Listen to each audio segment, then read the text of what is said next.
안녕하세요. 사람 사는 이야기입니다. 요즘 날씨가 아침 저녁으로 제법 선선해져서 집에 있는 시간이 부쩍 늘었죠. 이런 계절에는 따뜻한 차 한 잔과 함께 하루를 마무리하는 분들도 많을 텐데요. 그런데 오늘 사연의 주인공은 그 고요한 집 안에서 믿기 힘든 일을 겪게 됩니다. 집으로 배달된 낯선 카드 한 장, 그리고 걸려온 한 통의 전화. 그 순간부터 그의 평범했던 일상은 송두리째 뒤흔들렸습니다. 끝까지 보시면 우리 주변에서 벌어지는 위험한 함정과 그 속에서 다시 일어선 한 사람의 이야기를 함께 보실 수 있습니다. 시청하시기 전에 구독과 좋아요, 그리고 여러분의 생각을 댓글로 남겨주시면 큰 힘이 됩니다. 안녕하세요. 저는 경기도 의정부에 사는 72세 김성호입니다. 젊었을 땐 버스 운전대를 잡고 하루 종일 거리를 달렸습니다. 사람들을 태우고 내리는 일이 힘들었지만 그만큼 보람도 있었죠. 손님들이 내릴 때 수고하세요 한마디만 해도 마음이 따뜻해졌습니다. 퇴직한 지도 벌써 7년이 지났습니다. 아내는 3년 전 세상을 떠났고 두 아들은 모두 결혼해 멀리 살고 있습니다. 큰아들은 부산, 작은아들은 대전. 손주들 얼굴은 명절 때나 겨우 볼 수 있습니다. 평일에는 집안이 늘 조용합니다. 창문 밖에서 들리는 건 가끔 지나가는 차 소리, 그리고 옆집 개 짖는 소리뿐이죠. 아침에 일어나면 제일 먼저 하는 건 주전자에 물을 올리고 라디오를 켜는 일입니다. 라디오 진행자의 목소리가 오늘 하루 제게 건네는 첫 인사 같아서요. TV도 있지만 혼자 앉아 화면을 보는 건 금방 지루해집니다. 라디오는 목소리만 들려서 그런지 왠지 사람과 대화를 나누는 기분이 듭니다. 점심 무렵이면 근처 슈퍼나 편의점에 들러 간단한 장을 봅니다. 김치, 달걀, 두부, 우유 늘 비슷한 것들이죠. 가끔은 김밥 한 줄을 사서 집에서 혼자 먹기도 합니다. 식탁 맞은편은 텅 비어 있지만 이제는 그 빈자리가 덜 낯설어졌습니다. 혼자 밥을 먹는 게 당연한 일상이 됐으니까요. 저녁이 되면 동네 경로당에 들를까 하다가도 발걸음이 잘 떨어지지 않습니다. 거기 가면 반가운 얼굴도 있지만 아내 없이 사는 게 어떠냐는 질문이 은근히 마음을 건드릴 때가 있거든요. 그래서 대부분은 집에서 책을 읽거나 TV 드라마를 보며 하루를 마무리합니다. 휴대폰은 주로 자식들이 연락할 때나 씁니다. 인터넷 뱅킹이니 모바일 결제니 하는 건 아직도 잘 모르겠습니다. 은행 일은 직접 창구에 가서 처리하는 게 가장 편하죠. 가끔 젊은 사람들은 아버님, 이젠 다 폰으로 하셔야 편해요 라고 말하지만 제게는 그게 더 복잡하게 느껴집니다. 사람이 이렇게 혼자 있다 보면 작은 일에도 마음이 크게 움직입니다. 누군가 문을 두드리거나 전화벨이 울리면 괜히 심장이 먼저 뛰어요. 혹시나 반가운 소식일까 싶어서요. 하지만 대개는 광고나 잘못 걸려온 전화입니다. 우편함 속 편지도 예전처럼 손글씨가 적힌 건 거의 없고 대부분이 고지서나 전단지입니다. 그날도 평소처럼 슈퍼에서 장을 보고 돌아왔습니다. 집 앞 우편함을 열었더니 두툼한 흰색 봉투 하나가 눈에 띄었습니다. 보내는 사람은 카드사 고객센터. 제 이름이 정확하게 적혀 있더군요. 순간 내가 카드를 신청한 적이 있었나? 하는 생각이 스쳤습니다. 하지만 곧 이건 그냥 홍보물이겠지 하고 넘어갔습니다. 집에 들어와 부엌에 장바구니를 내려놓고 봉투를 싱크대 위에 올려뒀습니다. 그때는 그 안에 뭐가 들어있는지, 그리고 그게 내 인생을 어떻게 뒤흔들게 될지 전혀 몰랐습니다. 며칠째 계속되던 조용한 하루 속에 그 봉투는 그냥 있어도 그만, 없어도 그만인 물건처럼 느껴졌습니다. 하지만 돌이켜보면 그날이 모든 일의 시작이었습니다. 그 봉투를 받은 지 사흘째 되는 날이었습니다. 아침에 라디오를 틀어놓고 커피를 내리던 중 싱크대 위에 놓인 흰색 봉투가 눈에 들어왔습니다. 이걸 아직도 안 열었네라는 생각이 들었습니다. 괜히 궁금증이 올라왔죠. 조심스레 봉투를 뜯으니 안에는 반짝이는 새 신용카드 한 장과 안내문이 들어 있었습니다. 카드 앞면에는 제 이름이 선명하게 인쇄돼 있었습니다. 순간 심장이 덜컥 내려앉았습니다. 내가 이걸 언제 신청했지? 카드사 로고는 익숙했지만 저는 최근에 어떤 카드도 신청한 적이 없습니다.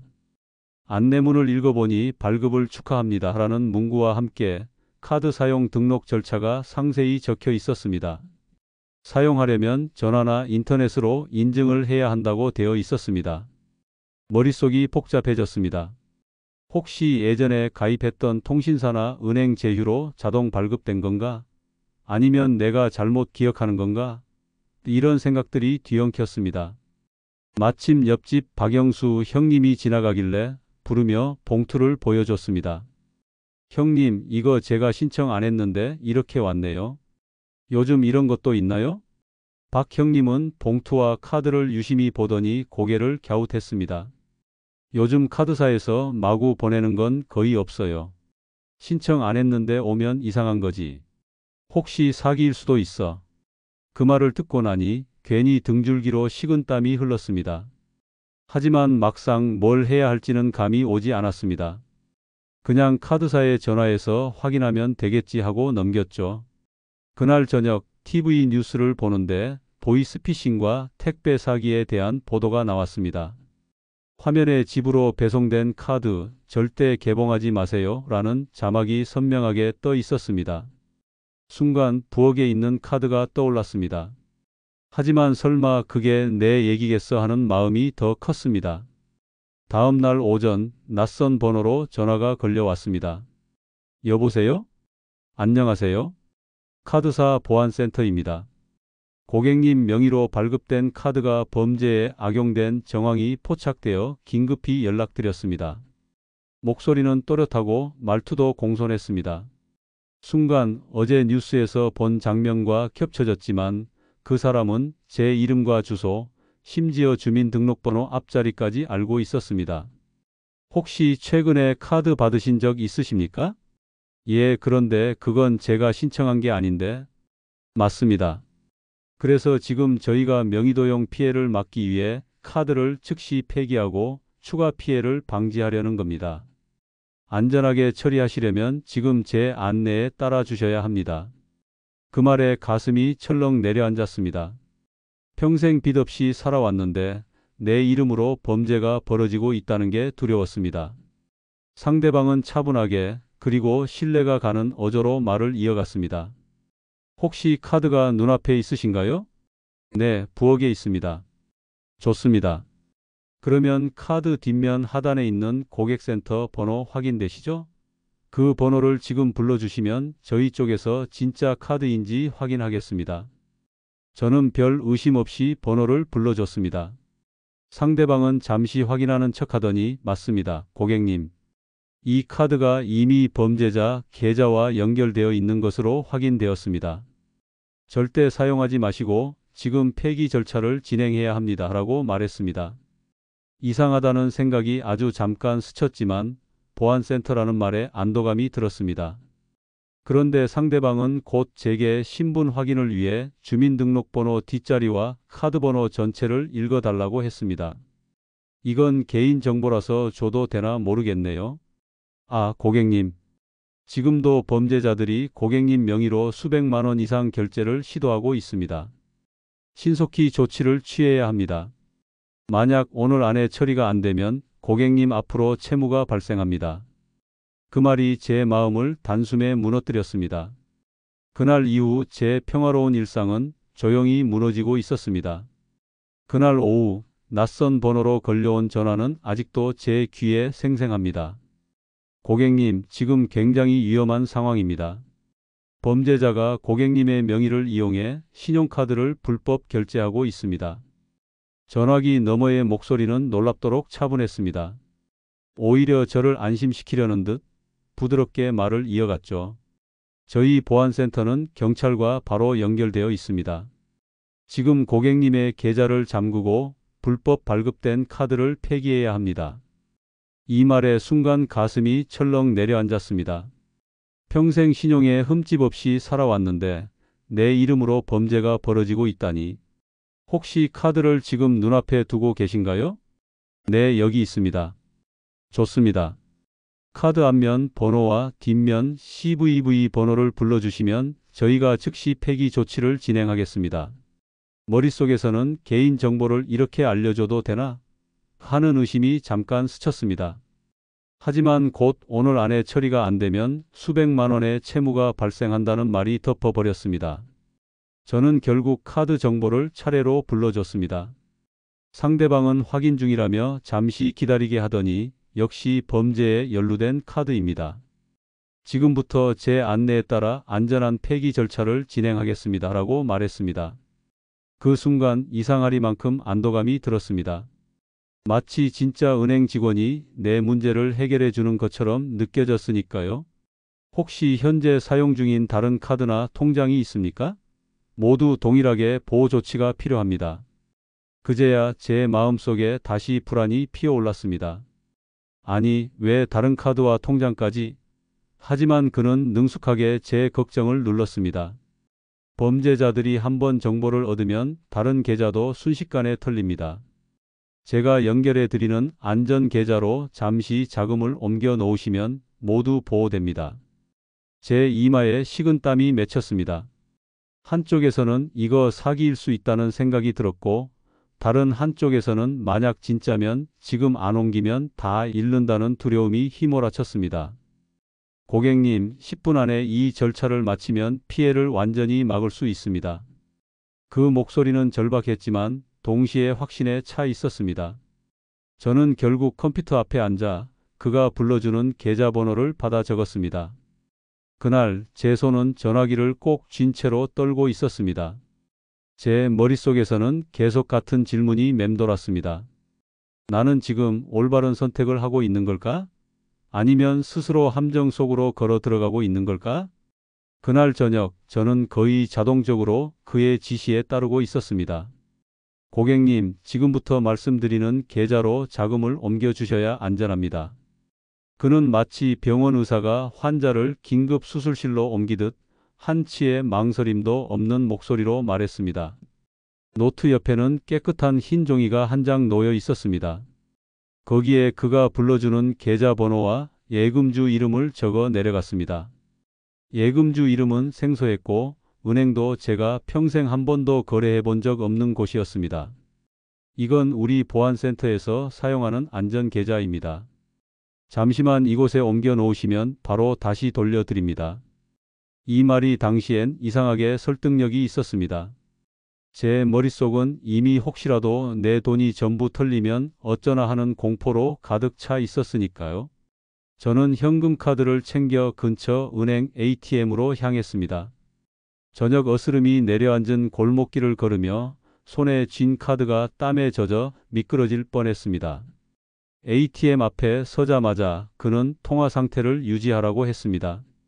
고객님, 현금 인출을 하신 다음 바로 옮기셔야 합니다. 혹시라도 경찰이나 은행 직원이 말리면 가족에게 급히 보내는 돈이라고 말씀하세요. 범죄자들이 은행 내부까지 장악했을 수 있습니다. 그 말은 저를 완전히 장악했습니다. 그동안 TV에서만 보던 사기 수법이 바로 제 귀에 속삭이고 있었지만 저는 이미 그 함정 속에 있었습니다. 돈을 이체하고 나니 그는 안심시키듯 말했습니다. 잘하셨습니다. 이제 모든 계좌가 안전합니다. 내일 오전 9시에 은행에서 직접 확인 전화를 드릴 테니 그때까지는 절대 다른 사람과 이 사실을 공유하지 마세요. 집에 돌아오니 이상하게 가슴이 편안해졌습니다. 그래, 이제 문제는 해결된 거야 하는 착각이 저를 감쌌죠. 하지만 동시에 은근한 불안이 제 가슴 한켠에서 꿈틀거렸습니다. 다음 날 아침 약속한 시간이 지나도 전화는 오지 않았습니다. 대신 휴대폰 문자 알림이 연달아 울렸습니다. 고객님의 계좌에서 300만 원이 출금되었습니다. 고객님의 계좌에서 500만 원이 출금되었습니다. 순식간에 온몸이 얼어붙었습니다. 손이 덜덜 떨렸고 다리에 힘이 풀려 주저앉을 뻔했습니다. 그제야 머릿속에서 모든 퍼즐이 맞춰졌습니다. 아, 내가 속았구나. 휴대폰을 쥐고 그 번호로 다시 전화를 걸었지만 없는 번호라는 기계음만 돌아왔습니다. 그날 오후 저는 경찰서 민원실 의자에 앉아 있었습니다. 손에 들린 건 카드와 거래 내역이 찍힌 종이 몇 장뿐이었습니다. 제 목소리는 떨렸고 눈앞이 캄캄했습니다. 아저씨, 이거 보이스피싱이네요. 요즘 이런 사건 진짜 많아요. 근데 솔직히 회수는 어렵습니다. 그 말을 듣는 순간 제 귀 속에서 무언가 쾅 하고 무너지는 소리가 들렸습니다. 경찰서에서 집으로 돌아오는 길 발걸음이 너무 무거웠습니다. 평생 모아온 돈이 한순간에 사라졌다는 사실이 머릿속을 떠나지 않았습니다. 손에 들린 종이봉투 속에는 경찰이 출력해준 거래 내역과 사건 접수 번호가 있었지만 그 숫자들은 아무 위로가 되지 않았습니다. 현관문을 열자마자 거실 한가운데 서서 멍하니 주변을 둘러봤습니다. 모든 게 똑같았지만 제 마음속에서는 무언가가 산산이 부서져 있었습니다. 부엌 테이블 위에는 아직도 그 신용카드와 비어있는 봉투가 놓여 있었습니다. 마치 그게 오늘 제 삶을 뒤집어 놓은 범인의 얼굴이라도 되는 듯 가슴 속에서 분노가 치밀어 올랐습니다. 내가 왜 이렇게 바보 같았을까? 스스로에게 수십 번을 물었습니다. 그 목소리는 점점 커져 마침내 주먹으로 테이블을 내려치고 말았습니다. 그날 밤 잠이 오지 않았습니다. 눈을 감으면 그 목소리가 귓가에 맴돌았습니다. 지금 안전한 계좌로 옮겨야 합니다. 오늘 안에 안 하면 수백만 원의 채무가 발생합니다. 그 차분하고도 단호했던 목소리가 이제는 저를 조롱하는 것처럼 들렸습니다. 다음 날 아침 뉴스 속 사건 사고 코너에서 보이스피싱 피해 급증이라는 자막이 떴습니다. 화면 속 피해자들은 하나같이 제 표정과 닮아 있었습니다. 절망과 허탈, 그리고 끝없는 자책. 하지만 저는 곧 분노를 느꼈습니다. 왜 이런 놈들은 잡히지도 않고 사람들을 계속 속이는 거야? 경찰은 절차를 밟겠다고 했지만 그 말 속에 숨겨진 건 돌려받을 가능성은 거의 없다는 냉정한 현실이었습니다. 그날 오후 큰아들에게 전화를 걸었습니다. 목소리를 들자마자 목이 메었지만 어떻게든 담담하게 설명하려 했습니다. 그러나 이야기가 중반쯤에 이르자 아들의 목소리가 높아졌습니다. 아버지, 왜 그런 걸 혼자 결정하세요? 요즘 그런 사기가 얼마나 많은데? 그 말은 이해하면서도 한편으론 더 큰 상처가 됐습니다. 피해를 본 것도 억울한데 가족에게조차 왜 그랬냐는 말을 들어야 한다니. 전화를 끊고 나니 집안의 고요가 더 깊게 가라앉았습니다. 이틀 후 은행에서 발신자 표시가 고객센터인 전화가 걸려왔습니다. 순간 심장이 쿵 내려앉았습니다. 혹시 저번에 사기 당하셨던 건 저희가 회수 절차를 진행할 수 있습니다. 하지만 이번엔 달랐습니다. 제 목소리는 차갑게 변해 있었습니다. 필요 없습니다. 당신들이 무슨 말을 하든 난 안 속아요. 전화를 끊고 나서야 알았습니다. 저는 여전히 화가 나 있었지만 그 화는 단지 범인들에게만 향한 게 아니었습니다. 제 무지와 그리고 그 무지를 이용해 들어온 교활함에 대한 분노였습니다. 사건이 일어난 지 일주일이 지났습니다. 처음 며칠은 아무것도 손에 잡히지 않았습니다. TV를 켜도 책을 펼쳐도 머릿속에서는 오직 한 생각만 맴돌았습니다. 내 돈, 내 노후가 사라졌다. 그러다 문득 깨달았습니다. 이대로 주저앉아 있을 수는 없다는 것을. 경찰이 회수 가능성은 낮다고 했지만 그렇다고 아무것도 하지 않는 건 더 큰 패배라는 생각이 들었습니다. 저는 작은 수첩을 꺼내 사건 당일부터의 기억을 하나하나 적기 시작했습니다. 전화가 온 시각, 목소리의 특징, 말투, 그리고 그들이 시켰던 구체적인 행동들까지. 혹시라도 이게 단서가 될 수 있지 않을까? 하는 마음으로 기억을 짜내듯 써 내려갔습니다. 가장 먼저 한 일은 통신사에 전화 기록을 요청하는 것이었습니다. 상담원은 개인정보 보호라는 이유로 세부적인 통화 내역 제공은 어렵다고 했지만 저는 사건 번호와 경찰서 접수 사실을 설명했습니다. 며칠 후 받은 자료에는 범인과 통화한 번호가 버젓이 찍혀 있었습니다. 그 다음은 은행 거래 내역을 분석하는 것이었습니다. 사기범이 알려준 안전 계좌에 예금주 이름과 은행명을 적어놓고 인터넷 검색을 시작했습니다. 놀랍게도 같은 계좌번호로 피해를 본 사람들이 여럿 있었고 그들의 증언이 온라인 커뮤니티에 남아 있었습니다. 나도 똑같은 번호로 속았어요. 이 사람들 목소리 톤도 비슷합니다. 차분하고 공손하게 말하죠. 그 글들을 읽으며 제 분노는 다시 불타올랐습니다. 하지만 동시에 묘한 연대감도 느꼈습니다. 나만 당한 게 아니구나. 이건 분명 조직적으로 움직이는 놈들이다. 저는 경찰서에 다시 찾아갔습니다. 담당 형사는 제게 피해자들이 모이면 수사가 더 빨라질 수 있다며 제보자 모임을 소개해 줬습니다. 그 자리에서 만난 사람들은 나이, 직업, 사는 곳은 모두 달랐지만 표정은 하나같이 닮아 있었습니다. 상실감과 분노, 그리고 이대로는 안 되겠다는 결의. 우리는 정보를 공유하기 시작했습니다. 범인들이 사용하는 말투, 계좌 패턴, 심지어 통화 중 들려오는 배경 소리까지 분석했습니다. 어떤 피해자는 통화 도중에 옆에서 다른 사람 목소리가 들렸다고 했습니다. 또 다른 이는 계좌주 이름이 매번 다르지만 돈이 빠져나가는 속도는 비슷하다고 말했습니다.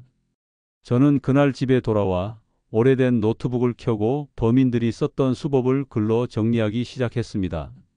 이건 단순한 기록이 아니라 복수를 위한 첫 걸음이었습니다. 밤이 깊어갈수록 제 안의 무기력은 조금씩 사라지고 대신 묵직한 결심이 자리 잡았습니다. 그래, 이놈들을 끝까지 쫓아가 보자. 내 돈을 돌려받지 못하더라도 최소한 다른 누군가는 지킬 수 있도록. 피해자 모임에서 돌아온 날 저는 깊은 숨을 내쉬며 결심했습니다.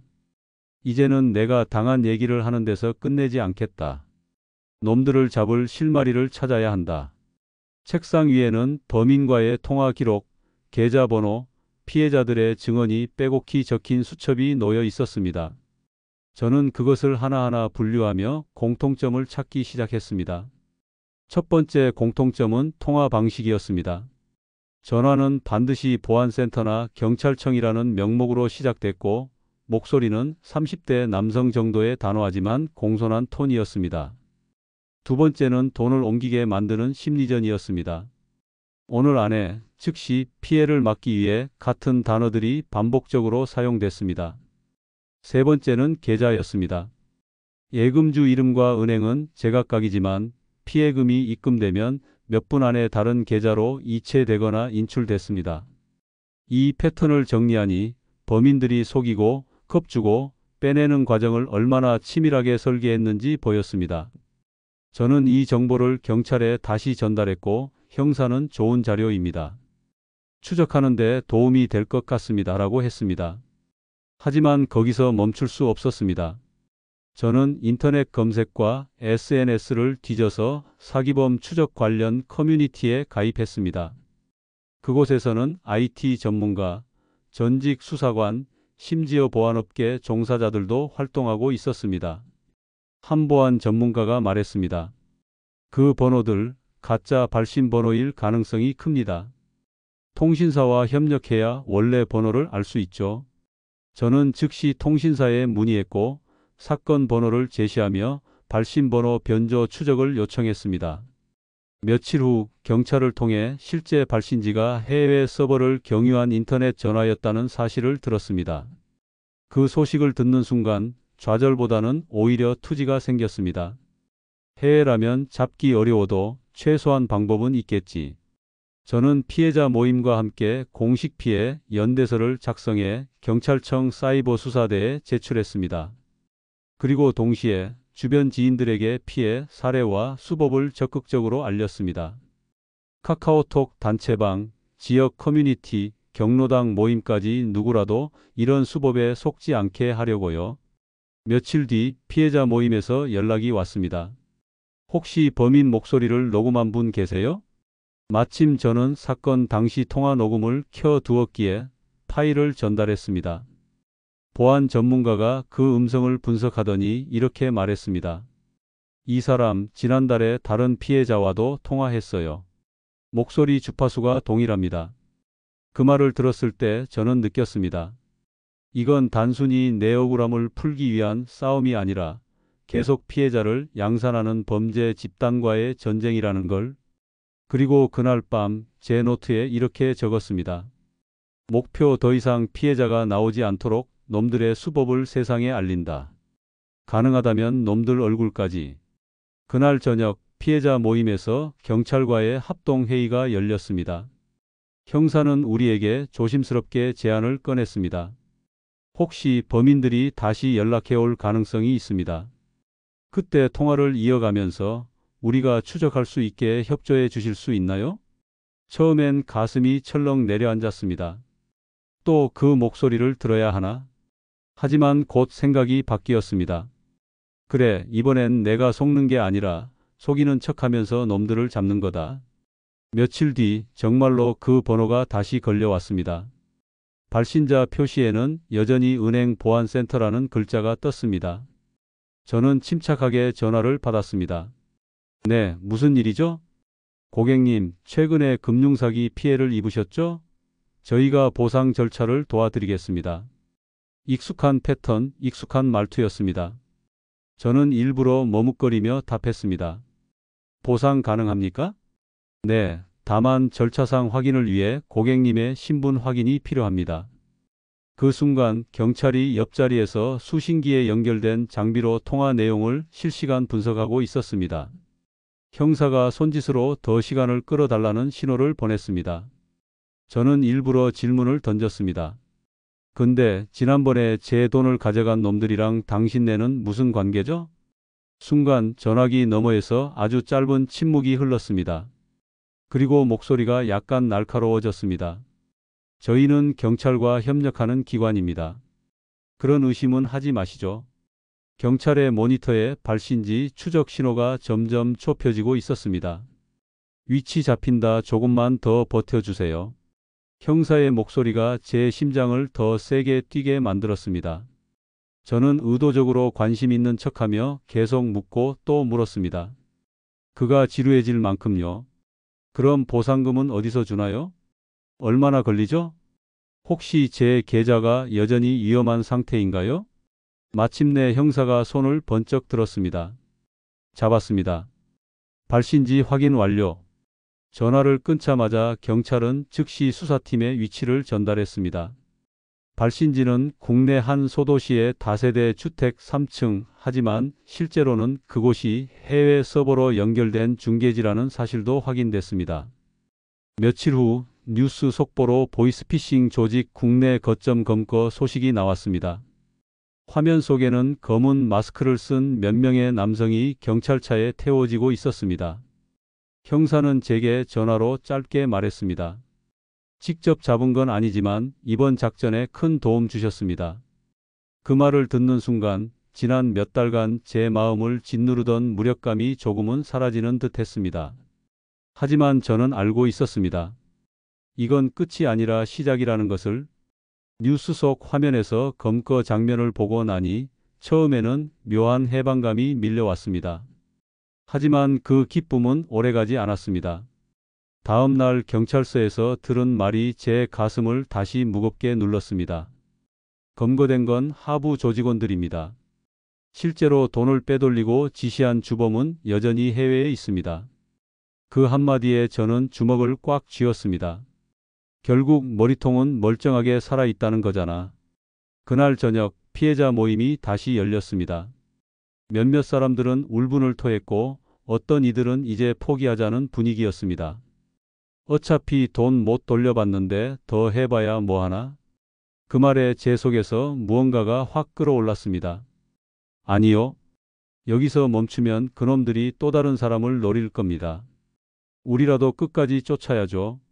회의가 끝나고 집으로 돌아오는 길 아들에게서 전화가 왔습니다. 아버지, 이제 그만 잊으세요. 건강이나 챙기시고요. 그 말이 의도치 않게 제 마음에 불을 질렀습니다. 내가 당해봐야 알아. 이건 돈이 문제가 아니야. 사람을 완전히 바보로 만든 놈들이라고. 그날 밤 저는 책상 앞에 앉아 다시 자료를 펼쳤습니다. 범인들이 사용한 계좌, 전화기, 대포폰 개통 시점, 심지어 그들이 사용한 사투리까지 정리했습니다. 그리고 모든 파일을 압축해 사이버 수사대와 해외 경찰 공조 메일로 보냈습니다. 며칠 후 피해자 모임 단톡방에 메시지가 떴습니다. 여러분, 주범 목소리 파일이 확보됐답니다. 그 목소리 다들 아시죠? 녹음 파일을 재생하자 제 몸이 순간적으로 굳었습니다. 고객님, 지금 당장 안전한 계좌로.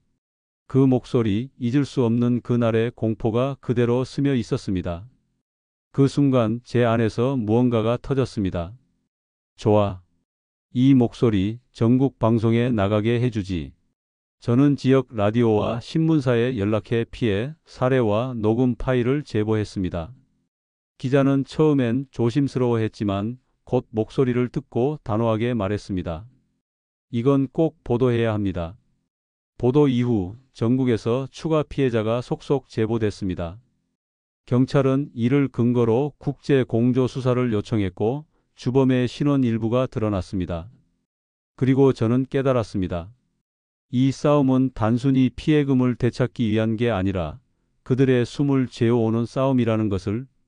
주범의 신원이 일부 드러난 날 피해자 모임 단톡방은 늦은 밤까지 불이 꺼지지 않았습니다. 이제 잡히는 거 아니에요? 아직 해외에 있다는데 가능할까요? 그 질문에 저는 짧게 답했습니다. 방법은 있습니다. 단 오래 걸릴 겁니다. 며칠 후 경찰로부터 연락이 왔습니다. 국제 공조가 승인됐습니다. 하지만 절차상 시간이 걸립니다. 피해자분도 자료를 계속 모아주시면 좋겠습니다. 저는 다시 수첩을 꺼내 그동안 모아온 자료를 더 보강하기 시작했습니다.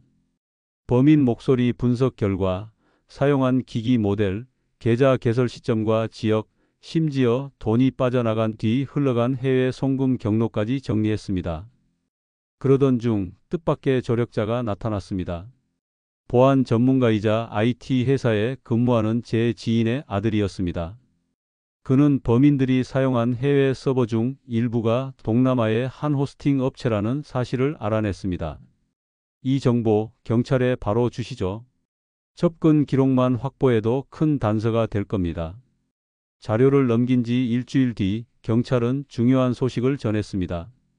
범인의 실제 위치가 특정됐습니다. 국제 공조 수사팀이 현지 경찰과 함께 움직이고 있습니다. 그리고 그로부터 한 달 후 뉴스 속보가 떴습니다. 동남아 거점 보이스피싱 주범, 현지 경찰과 합동 검거. 화면 속 수갑을 찬 중년 남성이 고개를 숙이고 경찰 호위 속의 건물 밖으로 나왔습니다. 순간 눈물이 핑 돌았습니다. 돈을 되찾았다는 소식은 아직 없었지만 그가 법의 심판대 위에 서게 됐다는 사실만으로도 마음속 응어리가 조금은 풀렸습니다.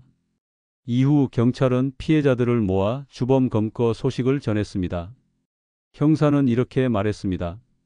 여러분의 끈질긴 제보와 기록 덕분입니다. 특히 김 씨 주인공 이름 큰 역할을 하셨어요. 그 말에 저는 고개를 숙이며 웃었습니다. 저 혼자였다면 절대 못했을 겁니다. 다 같이 끝까지 버텼으니까요. 몇 달 뒤 재판에서 주범에게 중형이 선고됐다는 소식이 전해졌습니다. 비록 피해금 전액 회수는 어려웠지만 일부 금액이 범죄 수익 환수 절차를 통해 돌려받게 됐습니다. 그날 집에 돌아와 통장을 열어보니 환급된 금액은 전체 피해액에 비하면 적었지만 이상하게도 마음이 꽉 찬 듯했습니다. 그건 단순한 돈이 아니라 싸워서 되찾은 제 존엄이었으니까요. 주범이 구속되고 몇 달이 지났습니다. 제 삶은 다시 조용해졌지만 그 조용함의 무게는 예전과 달랐습니다. 아침에 일어나 창문을 열면 공기가 전보다 맑게 느껴졌습니다. 그건 사건이 완전히 끝나서가 아니라 제가 끝까지 버텨냈다는 마음의 평온이었을 겁니다. 사건 직후만 해도 저는 사람을 믿지 못했습니다. 전화벨이 울리면 가슴이 덜컥 내려앉았고 집 앞에 모르는 택배가 놓이면 괜히 불안해졌습니다. 하지만 지금은 조금 다릅니다. 의심과 경계는 여전하지만 그 안에 대처할 수 있다는 자신감이 생겼습니다. 무엇보다도 이번 일을 통해 혼자서는 아무것도 할 수 없다는 사실을 배웠습니다. 피해자 모임의 사람들, 경찰과 전문가들, 그리고 조언과 위로를 건넨 가족과 이웃들. 그들이 없었다면 저는 아마 중간에 포기했을 겁니다. 물론 아직도 아쉬움은 남습니다. 잃어버린 돈, 그로 인해 흔들렸던 자존심, 그리고 그 시간을 되돌릴 수 없다는 현실. 하지만 저는 이제 그것들을 짐처럼 짊어지고 다니지 않습니다. 그 시간 속에서 배운 교훈과 앞으로 지켜야 할 경계심만을 가볍게 품고 살아가기로 했습니다. 이제 저는 주변 어르신들에게 이런 얘기를 자주 합니다. 모르는 전화, 모르는 문자, 모르는 택배는 무조건 의심하세요. 조금이라도 이상하면 바로 자식들이나 경찰에 물어보세요. 그 말에 고개를 끄덕이는 분들을 볼 때마다 제 경험이 헛되지 않았다는 걸 느낍니다. 어쩌면 세상은 완전히 안전해질 수 없을지도 모릅니다. 하지만 우리는 서로의 경험을 나누고 그 속에서 지혜를 배우며 조금 더 안전하게 살아갈 수 있습니다. 이 영상을 보시는 분들께 꼭 전하고 싶은 말이 있습니다. 사기범들은 우리의 경계심이 풀린 순간을 노립니다. 그리고 그 순간을 막는 가장 큰 힘은 함께하는 경계입니다. 저는 이제 더 이상 피해자가 아닙니다. 누군가의 피해를 막아주는 작은 방패가 되고 싶습니다. 그게 이번 싸움에서 제가 얻은 가장 큰 보상이니까요.